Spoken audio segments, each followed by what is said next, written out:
കേരള രാജ്യാന്തര ചലച്ചിത്രമേളയ്ക്ക് തിരിതെളിഞ്ഞു. Life time achievement award Hong Kong സംവിധായിക ആൻ ഹുയിക്ക് സമ്മാനിച്ചു. നടി ഷബാന ആസ്മിക്കും ആദരവർപ്പിച്ചു. സിനിമയിൽ വനിതകൾക്ക് അന്തസ്സോടെ പ്രവർത്തിക്കാനുള്ള അന്തരീക്ഷം സൃഷ്ടിക്കുമെന്ന് ഉദ്ഘാടന പ്രസംഗത്തിൽ മുഖ്യമന്ത്രി പറഞ്ഞു. വിവരങ്ങളുമായി ചന്തു ചന്ദ്രശേഖരുണ്ട്. ചന്തു, എന്താണെങ്കിലും ചലച്ചിത്ര പ്രേമികൾക്ക് ഇനി അങ്ങോട്ട് ഉള്ള ദിവസങ്ങൾ വളരെ ആഘോഷത്തിന്റെ ദിവസങ്ങളാണ്. IFFK തിരിതെളിഞ്ഞിരിക്കുകയാണ്. എത്തരത്തിലായിരുന്നു ഉദ്ഘാടന ചടങ്ങുകൾ? ഉദ്ഘാടന പ്രഭാഷണത്തിൽ മുഖ്യമന്ത്രിയുടെ വാക്കുകൾ കൂടി.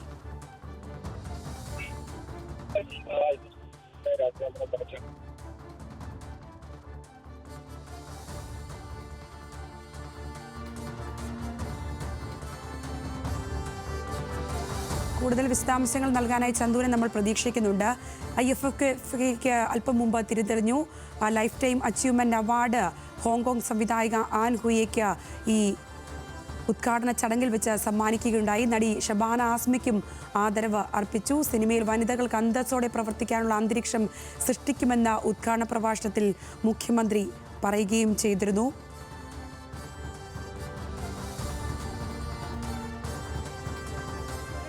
The 29th edition of the International Film Festival of Kerala to provide us with an insightful overview of the festival. കൂടുതൽ വിവരങ്ങളുമായി ചന്തു ചന്ദ്രശേഖർ ചേരുന്നുണ്ട്. ചന്തു, ഉദ്ഘാടന ചടങ്ങ് എത്തരത്തിലായിരുന്നു? മുഖ്യമന്ത്രിയുടെ വാക്കുകളും.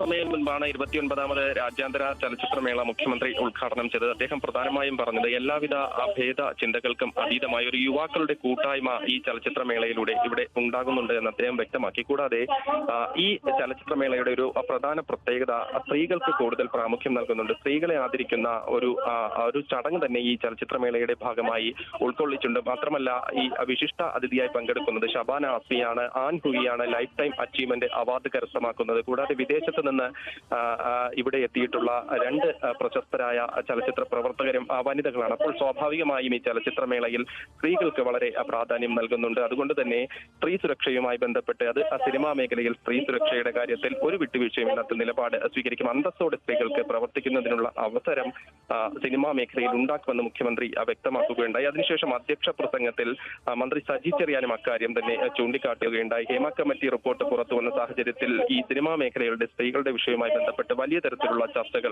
നടന്നിരുന്നു. അതിൽ സ്ത്രീകളുടെ അവകാശങ്ങൾക്ക് വേണ്ടി ഒരു നിയമനിർമ്മാണം അടക്കമുള്ള കാര്യം തന്നെ സർക്കാർ ആലോചിക്കുന്നു, അല്ലെങ്കിൽ അതുമായി ബന്ധപ്പെട്ട നടപടികളുമായി മുന്നോട്ട് പോകുന്നതായും സജി ചെറിയാൻ വ്യക്തമാക്കി. എന്തായാലും ചലച്ചിത്രമേളയ്ക്ക് തിരിതെളിഞ്ഞിരിക്കുന്നു. അതിൽ ഷബാന ആസ്മിക്കും ആൻ ഹുയിക്കും IFFK ആദരമർപ്പിച്ചു. ലൈഫ് ടൈം അച്ചീവ്മെന്റ് അവാർഡ് മുഖ്യമന്ത്രി ആൻ ഹുയിക്ക് സമ്മാനിച്ചു. ഷബാന ആസ്മി മുഖ്യാതിഥിയായിരുന്നു. അവർക്കും ചലച്ചിത്രമേളയിൽ ആദരം അർപ്പിച്ചിരിക്കുന്നു. ഈ ചലച്ചിത്രമേളയിൽ ചലച്ചിത്ര അക്കാദമി ചെയർമാൻ പ്രേംകുമാർ ആമുഖ പ്രസംഗം നടത്തിയിരുന്നു. ആമുഖ പ്രസംഗത്തിൽ അദ്ദേഹം വയനാട് ഉരുൾപൊട്ടലുമായി ബന്ധപ്പെട്ട കാര്യത്തിൽ അത് കേന്ദ്ര സർക്കാർ സ്വീകരിക്കുന്ന നിലപാടിനെതിരെ ഈ ചലച്ചിത്രമേളയിൽ ഒരു പ്രതിഷേധം അറിയിക്കുന്ന ഒരു വേദി കൂടി ഉണ്ടായിട്ടുണ്ട്. അപ്പോൾ അത്തരത്തിൽ ഈ വയനാട് ദുരന്തവുമായി ബന്ധപ്പെട്ട കാര്യവും ചലച്ചിത്രമേളയിൽ ഉണ്ടായി. അതല്ലെങ്കിൽ അതുമായി ബന്ധപ്പെട്ട പരാമർശവും ചലച്ചിത്രമേളയിൽ ഉണ്ടായി എന്നത് എടുത്ത് പറയേണ്ടതാണ്. എന്തായാലും ചലച്ചിത്രമേള കേരള രാജ്യാന്തര ചലച്ചിത്രമേളയ്ക്ക് തിരിതെളിഞ്ഞിരിക്കുകയാണ്. അല്പസമയങ്ങൾക്ക് മുമ്പാണ് ഉദ്ഘാടന ചടങ്ങുകൾ നടന്നത്.